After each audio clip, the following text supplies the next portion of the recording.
The courtroom was packed. Journalists lined the back wall, their cameras pointed at the witness stand where a small figure sat clutching a stuffed elephant. Victoria Wayde was 9 years old.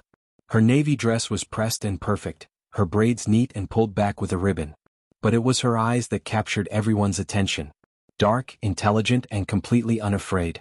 The lawyer approached slowly, his voice gentle. "Victoria, can you tell us what happened on Flight 2847? Victoria didn't hesitate. Her voice rang out clear and steady across the silent courtroom. The flight attendant said I didn't belong in first class. She said people like me should know our place. The gasps came from everywhere at once. The gallery erupted in whispers. Camera flashes exploded like lightning. A juror in the back row wiped her eyes. But how did a 9-year-old girl end up testifying against one of America's largest airlines? How did a routine flight to visit her grandmother turn into a federal lawsuit that would make headlines across the nation? This is her story. 3 months earlier, life for Victoria Wayde looked very different. She was a 4th grader living in Boston with her mother, Celeste. Their brownstone in Beacon Hill was elegant but warm, the kind of home where expensive art hung beside crayon drawings, where leather-bound books shared shelf space with worn science fiction paperbacks. Photos covered the mantel. Victoria at her first spelling bee, holding a trophy bigger than her head. Victoria at a science fair, explaining her volcano project to judges. Victoria and her mother on a beach somewhere tropical, both laughing, both free. Victoria loved 3 things more than anything else in the world: science, reading, and her stuffed elephant, Professor Trunk. She'd named him when she was 4, insisting that he had a PhD in adventure and that's why he had to go everywhere with her.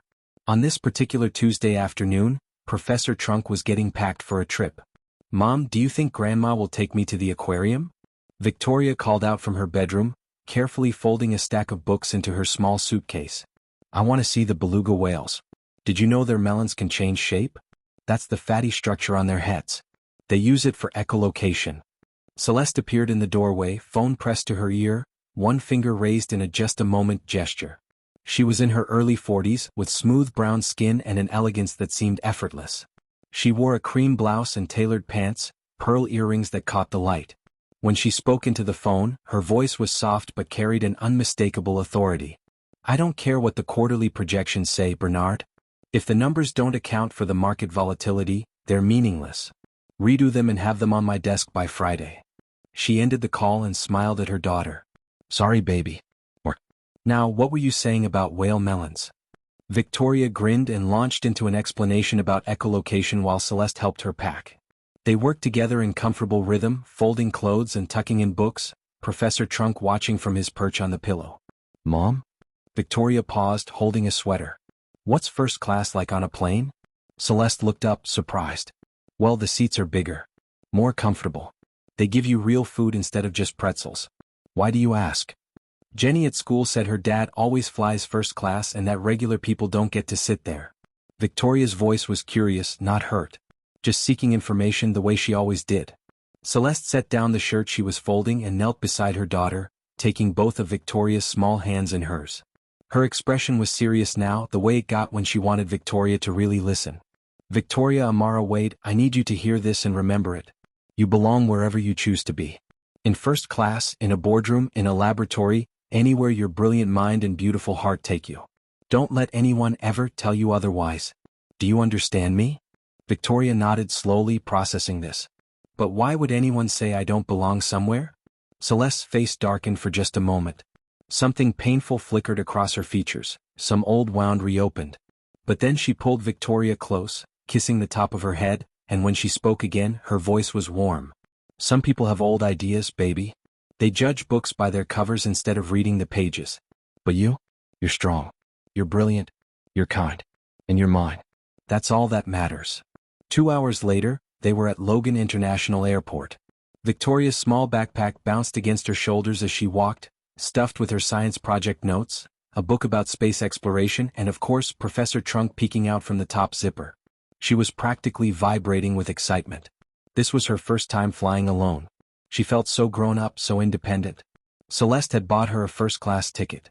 It was a short flight to Atlanta, just over 2 hours, but Celeste wanted her daughter comfortable. Safe. Taken care of. "Now remember," Celeste was saying, checking her watch for the 3rd time, her phone buzzing insistently in her purse. The flight attendants know you're traveling alone. You have your special badge. And Grandma will be right there at the gate when you land. I know, Mom. You've told me like 100 times. Victoria was trying to sound exasperated, but she couldn't hide her smile. Celeste's phone rang again. She glanced at the screen and her jaw tightened. It's the office.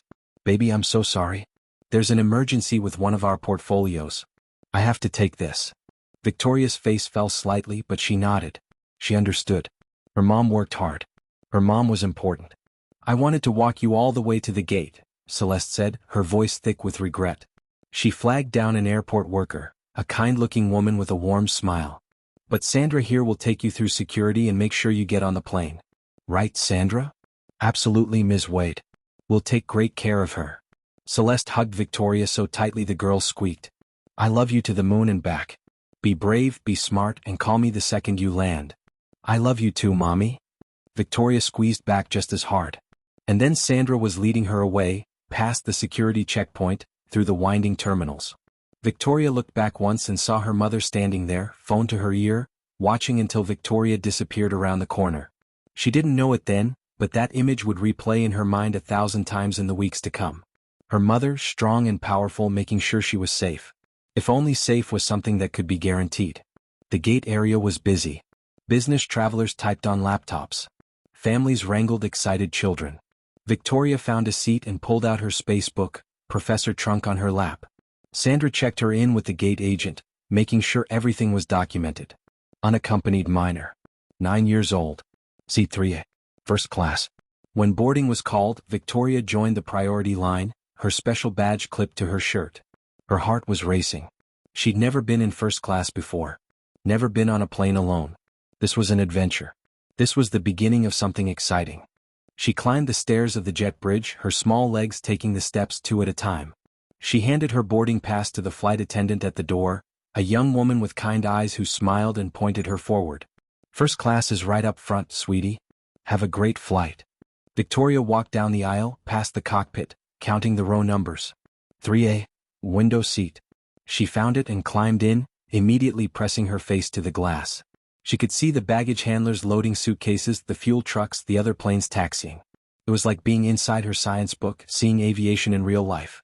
She settled Professor Trunk on the seat beside her and pulled out her book, completely absorbed in a chapter about the International Space Station. She didn't notice the flight attendant approaching. Didn't see the woman's expression change when she spotted Victoria in seat 3A. Didn't see the way the smile froze on the woman's face, the way her eyes narrowed. Not yet. But she would. Before we continue with what happened next, if you're invested in Victoria's story, hit that subscribe button. Because what happens in the next few minutes will shock you, and you won't want to miss a single detail. Now, here's my question for you. Have you or someone you know ever been made to feel like you didn't belong somewhere? Drop your experience in the comments below. Victoria's not alone in this, and neither are you. Because what happened next would change Victoria's life forever. Victoria Wayde was 9 years old, sitting in seat 3A reading about the Andromeda Galaxy, when her world tilted on its axis. The flight attendant who approached her was named Diane Keller. She was in her mid-50s, with blonde hair styled in that specific way that required both time and hairspray, the kind of precision that suggested control was important to her. Her uniform was immaculate. Her smile was practiced, professional, the smile of someone who'd been doing this job for decades and knew exactly how things were supposed to work. But when Diane Keller's eyes landed on Victoria, that smile faltered. Just for a second. Just long enough for something cold to flicker across her face before the professional mask slid back into place. "Sweetheart," Diane said, her voice dripping with a condescension that Victoria couldn't quite identify but could definitely feel, "I think you might be in the wrong seat. This is first class." Victoria looked up from her book, confused. She glanced at her boarding pass, then back at the seat number above her head. "No, ma'am. This is my seat.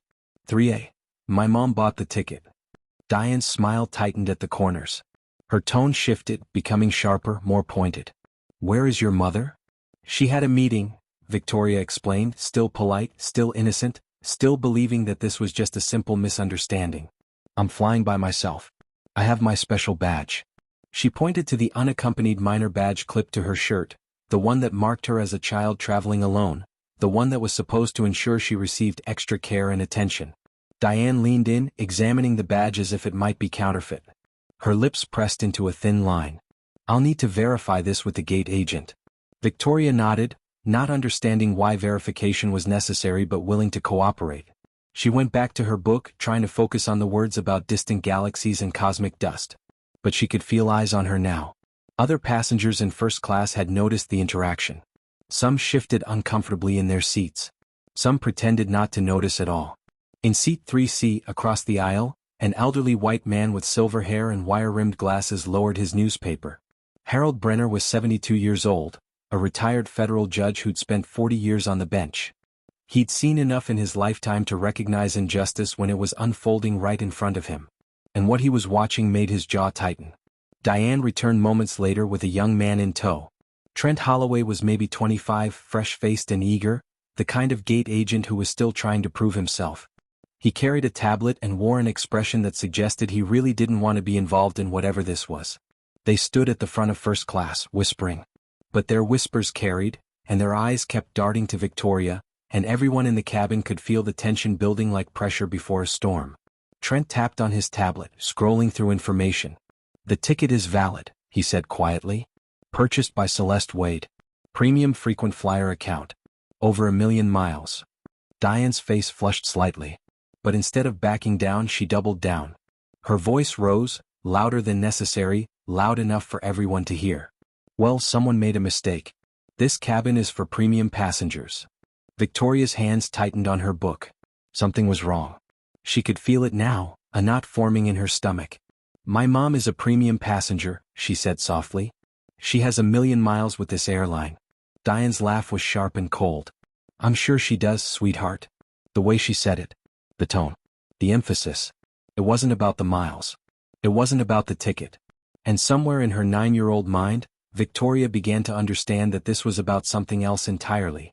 Something she didn't have a name for yet. Something that made her feel small in a way she'd never felt before. "I think," Diane continued, her voice taking on that false brightness that adults use when they're being unreasonable but pretending to be helpful, "you'd be more comfortable in economy. With the other families. Where children usually sit." Victoria's voice shook, but she kept it steady. "I want to stay in my seat. My mom paid for this seat. Don't you sass me, young lady." Diane's mask was slipping now, irritation bleeding through. "I'm trying to help you." That's when Harold Brenner had heard enough. "Excuse me," he said, his voice carrying the authority of 4 decades in courtrooms.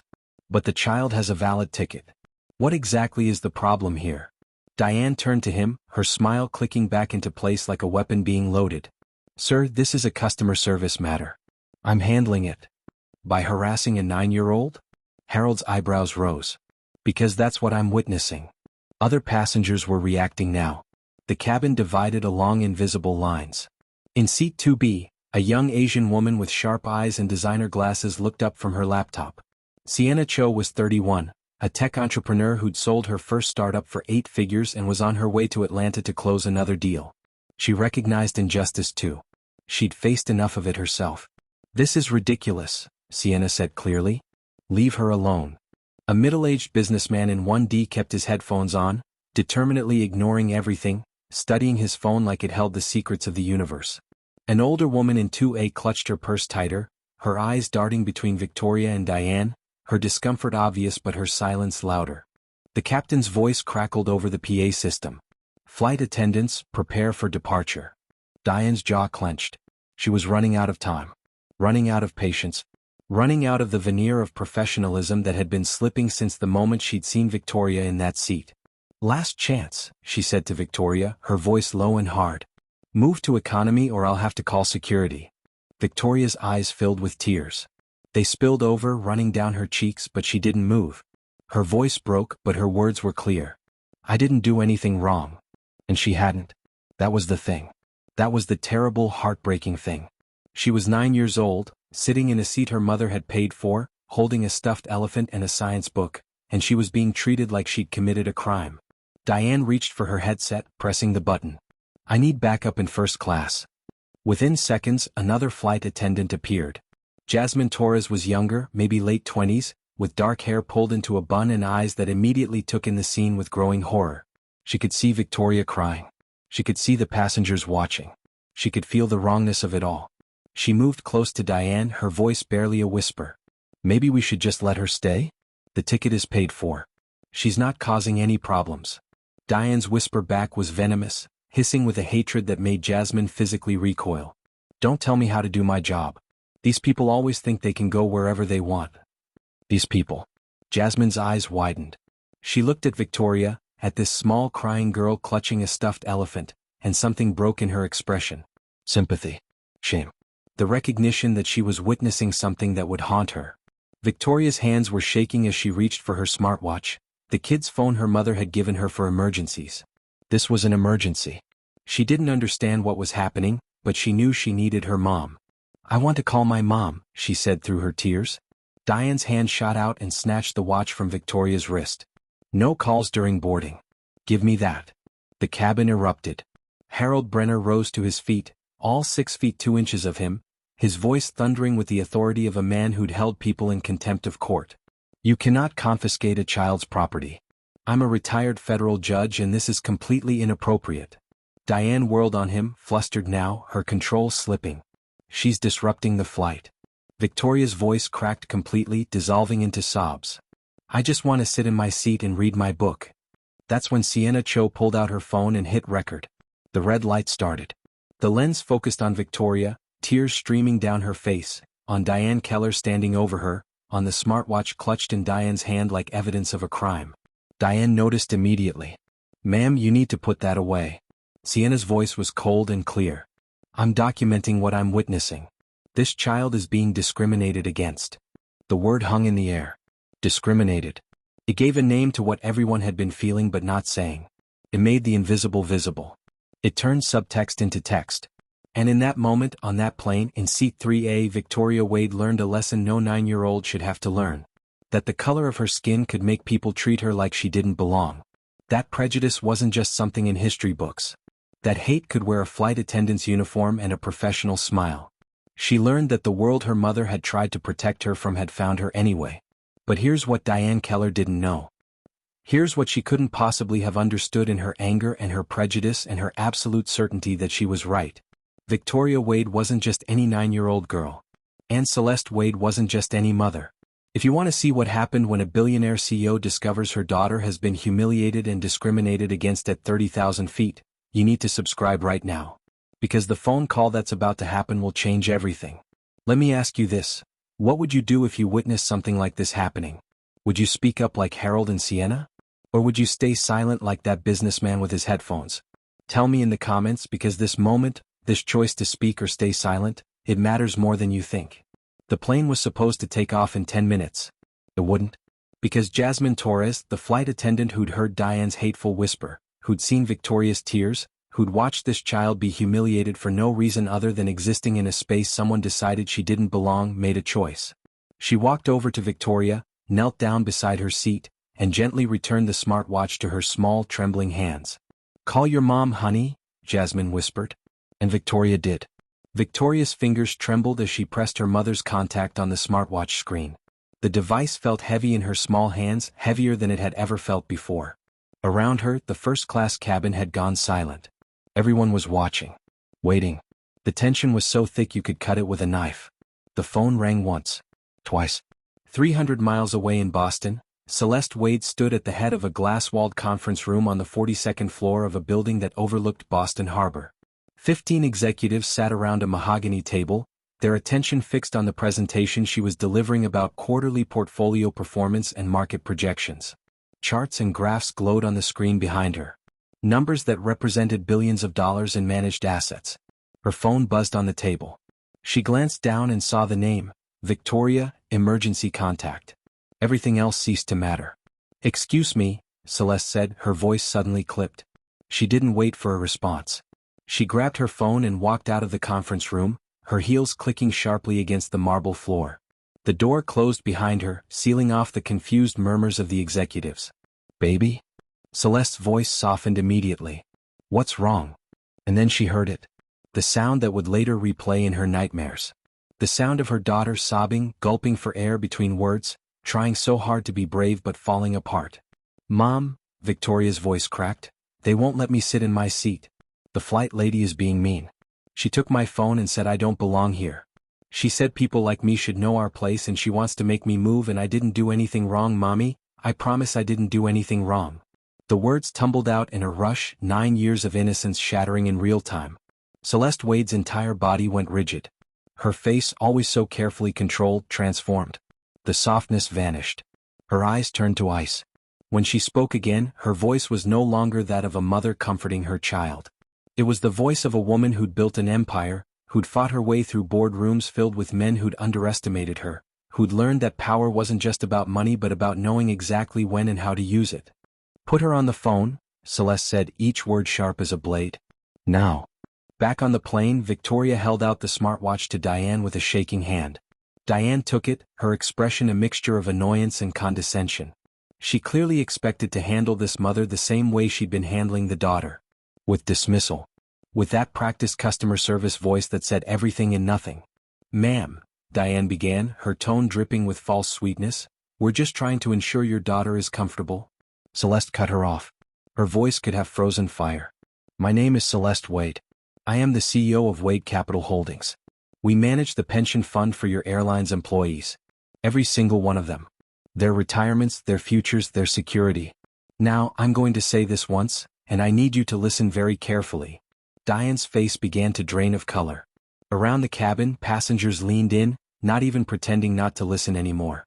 My daughter has a valid first-class ticket. She will sit in her assigned seat. If you remove her, if you touch her, if you speak to her again in anything other than a respectful tone, I will personally ensure that your career ends today. Not tomorrow. Not next week. Today. Do you understand me? The silence on that plane was absolute. You could have heard a pin drop. You could have heard a heartbeat. Diane Keller's hand holding the smartwatch had started to tremble. Her mouth opened and closed like a fish gasping for air. I was just following protocol, Diane stammered. Put my daughter back on the phone. It wasn't a request. Diane practically threw the smartwatch back at Victoria, stumbling backward, her face now completely white.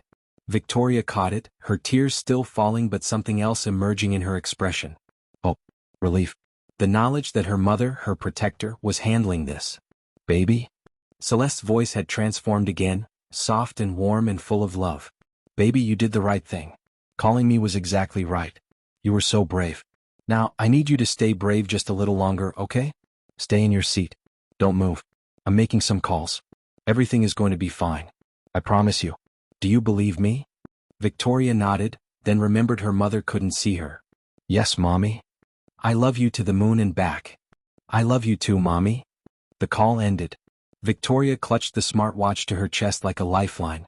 And Celeste Wayde, standing in the hallway of her office building, pulled up her contacts and started making phone calls that would set off a chain reaction. First call, her head of legal. Bernard, I need you to listen carefully. My daughter has just been racially discriminated against on Flight 2847 to Atlanta. I want every detail documented. I want witnesses contacted. And I want a lawsuit prepared. Second call, her assistant.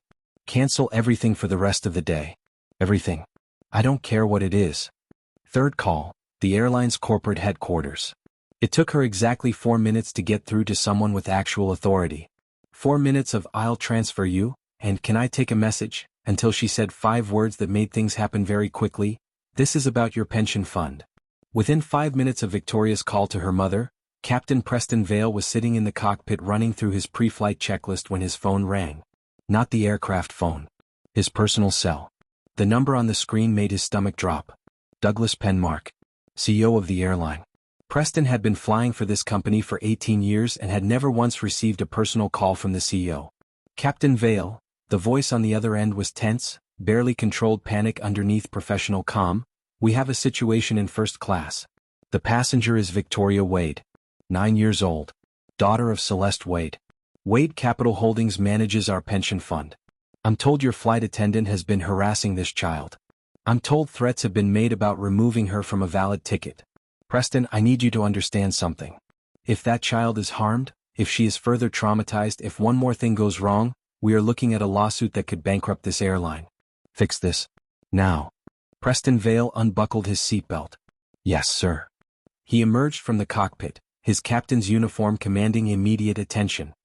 He was in his late 40s, with graying hair and the kind of steady presence that came from 25 years of flying, from landing planes in storms, from handling emergencies with calm precision. But what he saw in his first-class cabin made his jaw clench with barely suppressed anger. A little girl with tears streaming down her face. A flight attendant hovering nearby looking defensive and panicked. Passengers filming on their phones. The situation was a powder keg.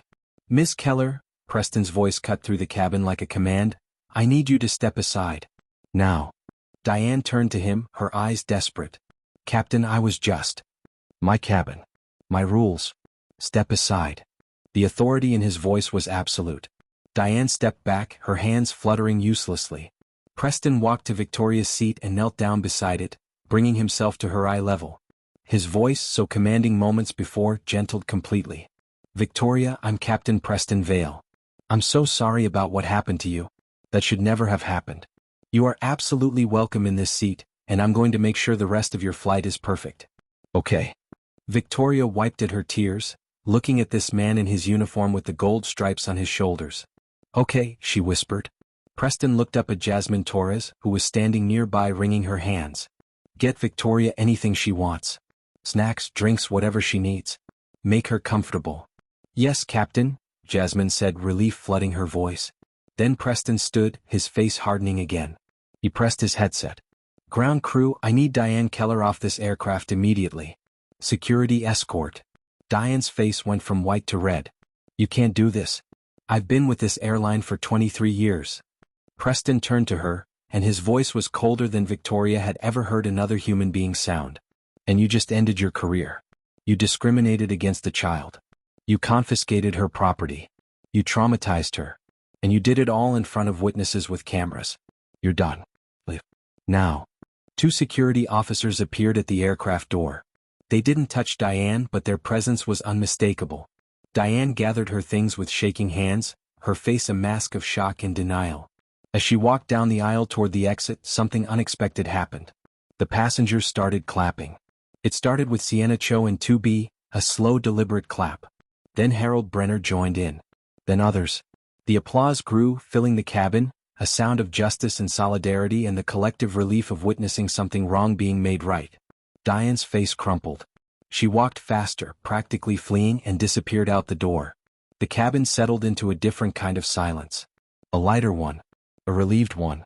Harold Brenner stood and walked across the aisle, extending his hand to Victoria. "Young lady, my name is Harold Brenner. I'm very impressed by your courage. What are you reading there?" Victoria showed him her book, her voice still shaky but growing steadier. "It's about space. Did you know that the Andromeda Galaxy is going to collide with the Milky Way in about 4 billion years? Harold smiled, a genuine warm smile. "I did not know that. Tell me more." And they talked. This retired federal judge and this 9-year-old girl, they talked about galaxies and black holes and the vastness of space. Harold told her about his granddaughter who loved science too. Victoria told him about her science fair project on renewable energy. Sienna Cho appeared beside Victoria's seat, holding out a business card. "Victoria, when you're older and you're starting a company, you call me. Okay. The world needs more brave young women like you." Victoria took the card carefully, studying it. "You're a CEO?" "I am. And you know what? I think you will be too someday." Jasmine returned with a tray. Hot chocolate with extra whipped cream. Cookies. Pretzels. A blanket. "Here, sweetie. Anything else you need, anything at all, you just press this button and I'll come right away." The plane finally took off 40 minutes late, but no one in first class seemed to care. As Boston disappeared below them and they climbed into the clouds, Victoria finally felt her breathing return to normal. She tucked Professor Trunk under her arm, pulled the blanket around herself and opened her journal. She began to write. Every detail. What Diane had said. How she'd felt. The passengers who'd helped. The captain who'd stood up for her. Her mother's voice on the phone, fierce and protective. Harold noticed her writing. That smart writing it down? Details matter. Victoria looked up at him. "My mom always says to document things. She says truth is powerful." Harold nodded slowly, something profound in his expression. "Your mother is very wise.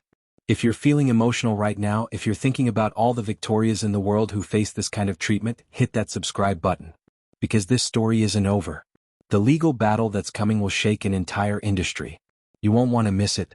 Here's my question for you. If you were a passenger on that flight, do you think you would have spoken up?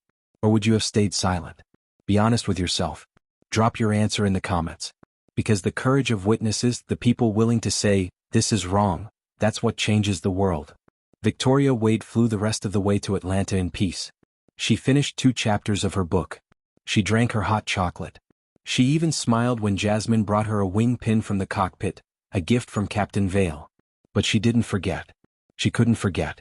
The words "people like you" echoed in her mind. The feeling of being looked at like she didn't belong, like her very presence was wrong. When the plane landed in Atlanta, Harold helped her with her backpack. Sienna made sure she had her business cards safely tucked away. Jasmine walked her all the way to the gate, where her grandmother was waiting. Lorraine Wayde was 65 years old, elegant and fierce, and the moment she saw Victoria's face, she knew something terrible had happened. She swept her granddaughter into her arms and held her while Victoria cried again, this time releasing all the fear and hurt she'd been holding in. "Your mama told me everything," Lorraine whispered into Victoria's hair. "You were so brave, baby. So brave." "Grandma," Victoria's voice was muffled against her grandmother's shoulder, "why did that lady treat me like that?" Lorraine pulled back, cupping Victoria's face in her hands. "Because some people carry hate in their hearts, and that hate makes them small and scared and mean. But you know what?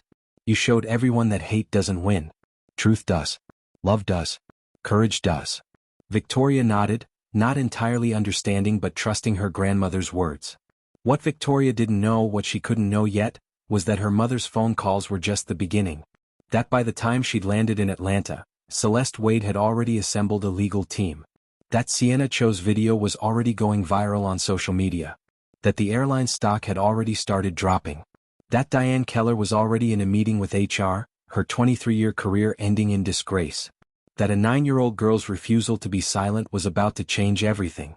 Lorraine Wayde spotted her granddaughter the moment Victoria emerged from the jetway. After 40 years of teaching high school English, Lorraine had developed an ability to read children's faces like books, and what she saw on Victoria's face made her heart shatter into 1,000 pieces. This wasn't the excited little girl who'd called her last week, bubbling over with plans for the aquarium and the science museum. This was a child who'd learned something terrible about the world. Something that changed the shape of innocence. Lorraine didn't ask questions. She simply opened her arms and Victoria ran into them, burying her face in her grandmother's shoulder. Lorraine held her tight, one hand stroking her braids, the other pressed against her back, as if she could physically hold together the pieces of her granddaughter's broken trust. "Your mama told me everything," Lorraine whispered. "You were so brave, baby. So brave." Victoria pulled back, her eyes red and swollen. "Grandma, why did that lady treat me like that? I didn't do anything wrong. I just wanted to sit in my seat and read my book." Lorraine knelt down, her knees protesting but her resolve absolute. She took Victoria's face in her hands, those same hands that had graded 10,000 essays, that had held her own daughter when the world had been cruel to her too, that had learned over 65 years that some truths needed to be spoken clearly and without softening. "Because some people carry hate in their hearts," Lorraine said. "That hate comes from fear, from ignorance, from being taught wrong things by wrong people. It makes them small and mean and willing to hurt children to feel big. But you know what? You showed everyone on that plane that hate doesn't win. Truth does. Love does. Courage does." Victoria nodded slowly, processing this. Is she going to get in trouble? Lorraine's smile was fierce, almost predatory. "Oh baby. She's going to get in more trouble than she ever imagined." Because 300 miles north in Boston, Celeste Wayde was already in motion, and when Celeste Wayde moved, the world shifted on its axis. By the time Victoria had landed in Atlanta, Celeste had already commandeered the largest conference room in her building. Her legal team sat around the table, 7 of the best attorneys money could hire, each one specializing in different aspects of civil rights law, corporate liability, and media strategy. Bernard Livingston, her lead attorney and friend of 15 years, had his laptop open, already pulling case precedents. He was 62, silver-haired, and one of the most feared litigators in New England. He'd won cases against Fortune 500 companies, against government agencies, against opponents who'd thought they were untouchable. But he'd never seen Celeste like this. "I want every detail," Celeste said, her voice controlled but vibrating with barely suppressed fury. "Every witness. Every second of what happened to my daughter. I want the maintenance records on that plane. I want every employee file for everyone who works that route. I want Diane Keller's entire employment history, every complaint, every write-up, everything. I want to know if the airline knew they had a problem and did nothing." Bernard nodded, taking notes.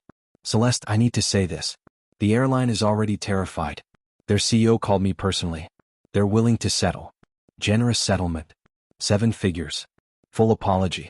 Policy changes. We could have this wrapped up in a week. Celeste's eyes were cold. No. Celeste. No. She stood, walking to the window looking out over the city. This isn't about money, Bernard. This is about making sure no other child, no other little girl who looks like my daughter, ever experiences what Victoria did. This is about accountability. This is about change. We're going to court.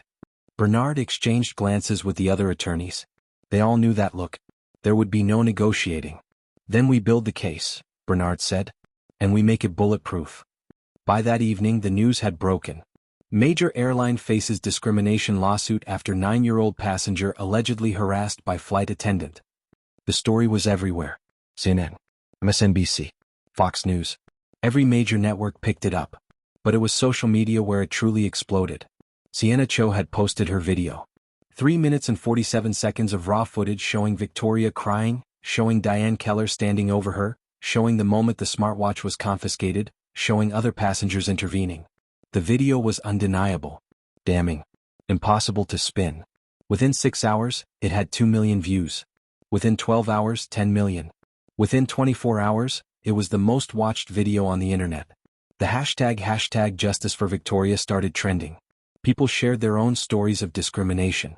Parents talked about the talk they had to have with their children about how the world might treat them differently. Activists called for boycotts. The airline stock began to plummet.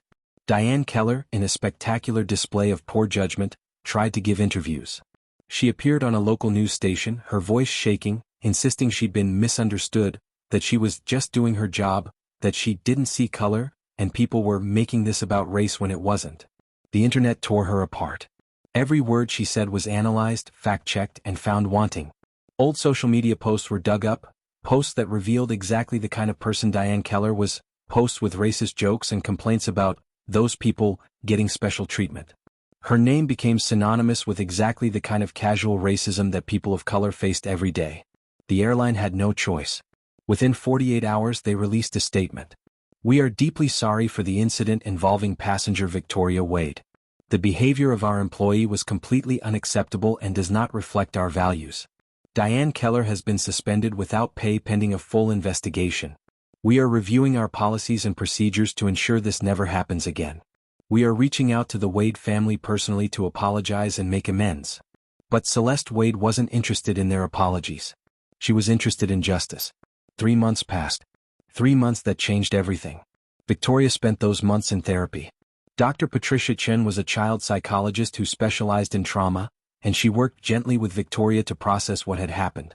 They talked about feelings of shame that Victoria didn't deserve to carry. About anger that was completely justified. About fear of flying again, of going places alone, of trusting that she belonged in spaces. It's okay to be scared, Dr. Chen told her during one session. What happened to you was scary. But being scared doesn't mean you're weak. It means you're human. Victoria drew pictures of the plane. Wrote stories about it. Slowly, painfully began to heal. Meanwhile, Celeste was building a case that would become a landmark in civil rights litigation. Harold Brenner gave a deposition, his retired judge's voice steady and authoritative as he described exactly what he'd witnessed. That flight attendant singled that child out for one reason and one reason only. The color of her skin. I've seen enough discrimination in my 40 years on the bench to recognize it immediately. Sienna Cho gave a deposition, bringing not just her testimony but her video, along with a willingness to testify about her own experiences with discrimination in business. I recorded because I knew no one would believe it otherwise. A 9-year-old girl being harassed in first class? People would say we were exaggerating. But the video doesn't lie. Jasmine Torres gave the most damning deposition of all.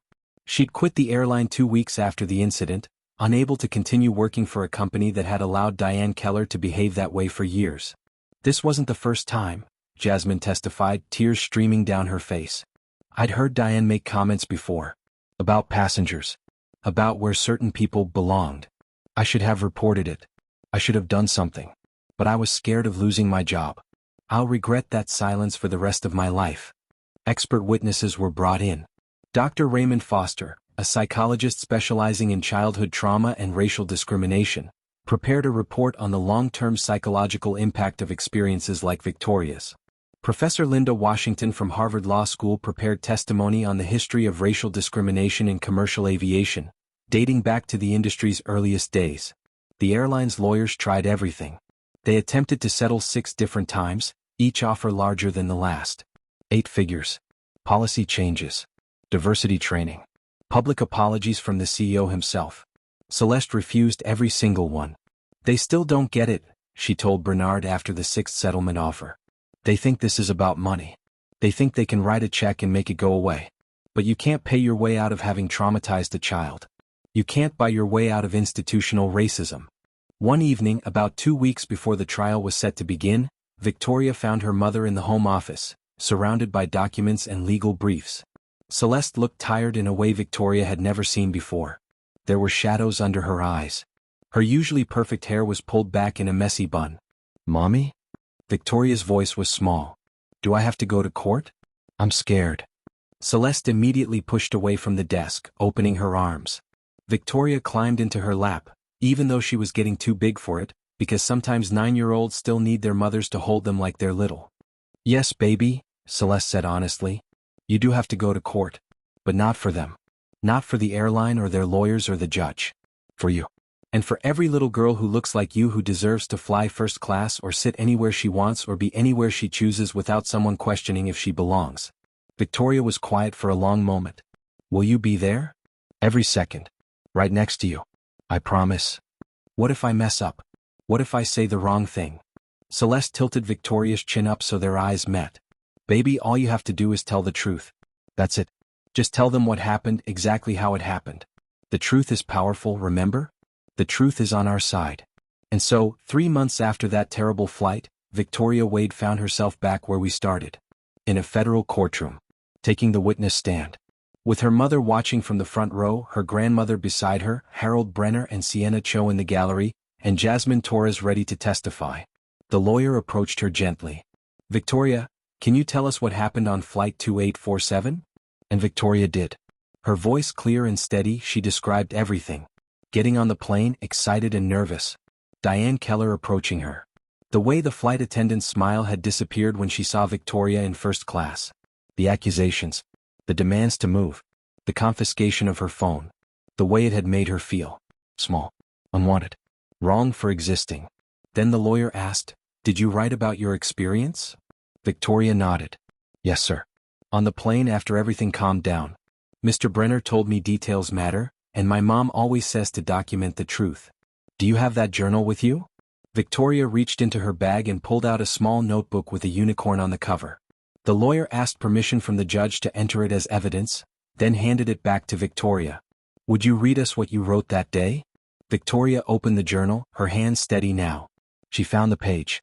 And in a voice that carried across the silent courtroom, she read, "Today a lady made me feel small. She looked at me like I was in the wrong place, like I didn't belong in my seat even though my mom paid for it. She took my phone and said I should move to the back where people like me should be. I was scared and I cried and I didn't understand why she was being so mean. But then other people helped me. And my mom protected me. And I realized something. I'm not small. I'm Victoria Wayde and I'm 9 years old and I love science and I belong wherever I want to be. Nobody gets to tell me different."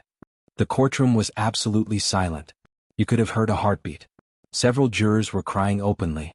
The judge had removed his glasses and was wiping his eyes. In the gallery, Diane Keller sat with her own lawyer, tears streaming down her face, the reality of what she'd done finally truly sinking in. The airline executives beside her were stone-faced, knowing they'd already lost, knowing that no settlement offer would have been worth avoiding this moment. Because this wasn't just about one flight attendant and one little girl anymore. This was about every child who'd ever been made to feel they didn't belong. Every person of color who'd been questioned in spaces they had every right to occupy. Every casual act of racism that people dismissed as misunderstanding or protocol or just doing their job. If this story is affecting you, if you're thinking about Victoria's courage, hit that subscribe button right now. Because what happens next, the verdict and its aftermath, will restore your faith that justice is still possible. You need to see this through to the end. Let me ask you something, and I want you to really think about it.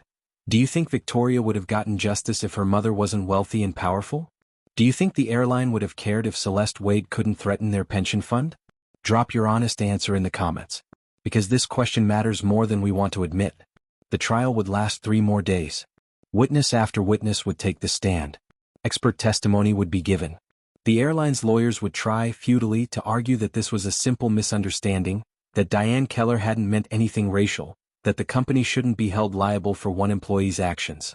But nothing they said could erase Victoria's journal entry. Nothing could explain away Sienna's video.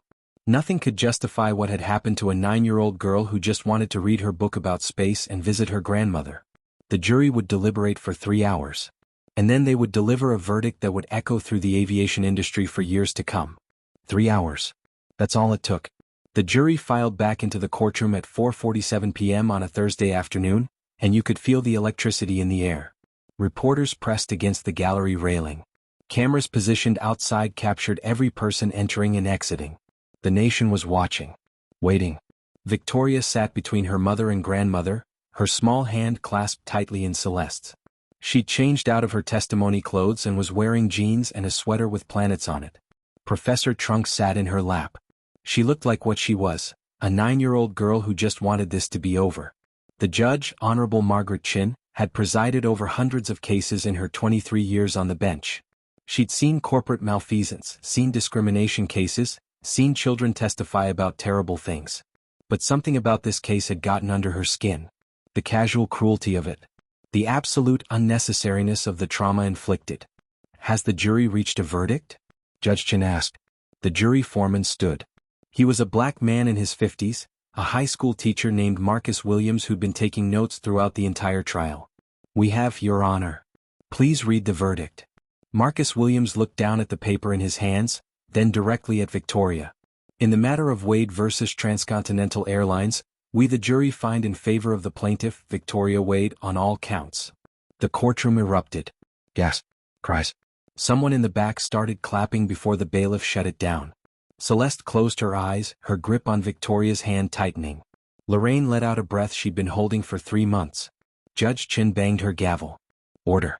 I will have order in this court. The foreman continued. We award compensatory damages in the amount of $500,000 for emotional distress and trauma suffered by the minor plaintiff. $500,000. But that wasn't the number that made the airline executives go pale.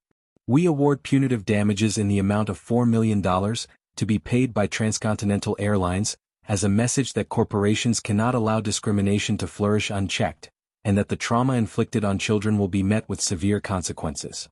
$4.5 million total. But as Celeste would say moments later, it was never about the money. Judge Chin removed her glasses, looking directly at the airline's legal team. Her voice was measured but carried the weight of moral authority. This case represents a failure of basic human decency. A child, a 9-year-old child, should never be made to feel she doesn't belong because of the color of her skin. This wasn't a mistake. This wasn't a misunderstanding. This was discrimination, plain and simple, perpetrated by an employee with a history of complaints that this airline chose to ignore. The jury's verdict reflects not just the harm done to Victoria Wayde, but the message that must be sent: our children deserve better. All of our children. This court is adjourned. The gavel came down with finality. Outside the courthouse the steps were packed. News crews from every major network. Photographers. Protesters holding signs that read "Justice for Victoria" and "Our children deserve dignity." The crowd had been growing all day, and now they pressed forward, wanting to hear what the Wayde family would say. Celeste stood at the microphone, Victoria beside her, Lorraine's hand on Victoria's shoulder. Bernard Livingston and the rest of the legal team flanked them. Harold Brenner stood nearby, beaming with pride. Sienna Cho was there too, recording on her phone, ready to amplify whatever was said to her millions of followers. Celeste waited for the crowd to quiet. When she spoke, her voice was clear and strong.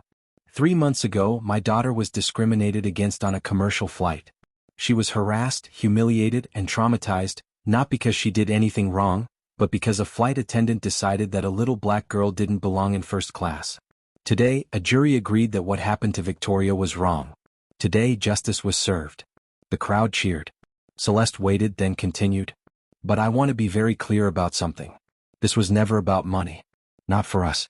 Every single penny of this settlement, all $4.5 million, will go toward establishing the Victoria Wayde Foundation, a nonprofit organization that will provide legal advocacy and support for children who face discrimination in schools, in public spaces, anywhere their fundamental dignity is violated.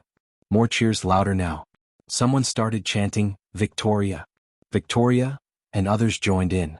Celeste looked down at her daughter. Because Victoria taught me something these past 3 months. She taught me that courage isn't the absence of fear. It's speaking up even when you're terrified. It's telling the truth even when powerful people want you to be quiet. It's being 9 years old and refusing to accept that hate gets the final word. A reporter called out, "Victoria! Victoria, what do you want people to know?" Victoria looked at her mother, who nodded encouragingly. Then this 9-year-old girl who'd been through so much stepped up to the microphone, adjusting it down to her height. She clutched Professor Trunk in one arm and looked out at the sea of faces, at the cameras broadcasting her words across the nation. "I want kids to know that you should speak up when something's wrong," Victoria said, her voice steady. "Even if you're scared. Even if adults tell you to be quiet. Because being scared is okay, but being silent isn't. If something bad happens to you, if someone treats you mean because of what you look like or who you are, you tell somebody. You keep telling until someone listens." She paused, thinking. "And I want grown-ups to know that kids notice everything. We notice when you're mean. We notice when you're fair. We notice when you stand up for us and when you don't. And we remember. So please just be kind. Please just let kids be kids." There wasn't a dry eye on those courthouse steps. Reporters were openly crying. The crowd was silent, hanging on every word. This wasn't just a statement. This was the voice of a generation of children who'd experienced discrimination and finally had someone articulate their pain. Victoria stepped back from the microphone, and Celeste wrapped her arm around her daughter's shoulders. They walked down the courthouse steps together, through the crowd that parted for them, into a car that would take them home. But the story didn't end there. Because Victoria's courage, Victoria's refusal to stay silent, created ripples that became waves that became a tsunami of change. Diane Keller was terminated by Transcontinental Airlines the day after the verdict. She never worked in aviation again. Every airline in the country had her name flagged in their systems. She tried to find work in customer service, in hospitality, anywhere her experience might transfer. No one would hire her. Her name had become synonymous with the exact kind of casual racism that companies were desperate to distance themselves from. She eventually moved to a small town in Montana, changed her name and disappeared from public life. The internet never forgot, but she tried to. Jasmine Torres, the flight attendant who defied Diane's orders and returned Victoria's phone, became a powerful advocate for worker protections and whistleblower rights. She testified before Congress about the culture of silence in the airline industry, about how employees were discouraged from reporting discrimination for fear of retaliation. Her testimony led to new federal protections for airline workers who report civil rights violations. She wrote a book titled "Speaking Up: How Silence Enables Discrimination." It became required reading in several aviation training programs. Harold Brenner, the retired judge who'd intervened on that flight, served as the first board member of the Victoria Wayde Foundation. At 72 years old, he came out of retirement to help build an organization that would provide legal support to children facing discrimination. In the first year alone, the foundation took on 43 cases across the country. They won 38 of them. Harold often said that his work with the foundation was more important than anything he'd done in his 40 years on the bench. Captain Preston Vale, the pilot who'd removed Diane Keller from the aircraft, became Transcontinental Airlines Director of Diversity and Inclusion Training. He implemented airline-wide anti-discrimination programs, mandatory bias training for all customer-facing employees, and a zero-tolerance policy for discriminatory behavior. He personally oversaw the retraining of over 15,000 flight attendants, gate agents, and customer service representatives. The program he created became a model for the entire aviation industry. And Victoria? Victoria Wayde went back to being a kid. A kid who'd learned some hard lessons about the world, yes. A kid who still sometimes had nightmares about that flight, who worked with Dr. Chin on processing her trauma. But also a kid who loved science and reading and her stuffed elephant named Professor Trunk. 6 months after the trial, Victoria won her school's science fair with a project on aerospace engineering. She built a scale model demonstrating how aircraft achieve lift, incorporating principles of fluid dynamics and Bernoulli's principle. When the judges asked where her interest in aviation came from, she smiled and said, "I had an interesting flight once. It taught me a lot about physics and people." She got accepted into a gifted program for mathematics and science. She made friends who loved Star Wars and NASA as much as she did. She had sleepovers and birthday parties. She was, in most ways, just a regular kid. But she still flew first class. With Professor Trunk. Because Celeste Wayde had been right that day when she told her daughter she belonged wherever she chose to be, and Victoria had learned that lesson in the hardest way possible. She wasn't going to forget it. A year after the trial, Celeste and Victoria boarded a flight together. Same airline, actually, though it was barely recognizable as the same company. The employees had all gone through the new training. The policies had changed. The culture was different. When they walked down the aisle to their first-class seats, the flight attendant, a young man named Christopher, smiled genuinely at Victoria. "Welcome aboard," he said warmly. "Can I get you anything before takeoff? We have hot chocolate and I think we might have some extra cookies in the galley." Victoria smiled back, settling into seat 3A with Professor Trunk on her lap. "Hot chocolate would be great. Thank you. Coming right up." As the plane taxied toward the runway, Victoria pulled out a new book, this one about black holes and the nature of spacetime.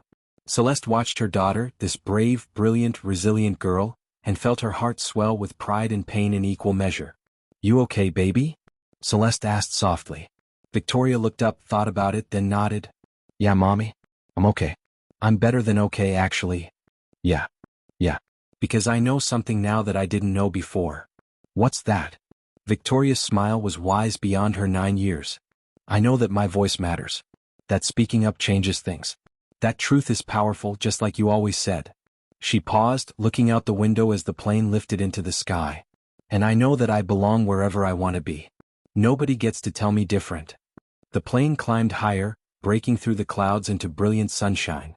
And Victoria Wayde, 9 years old, with her stuffed elephant and her science book and her hard-won understanding of both the cruelty and kindness the world could offer, smiled.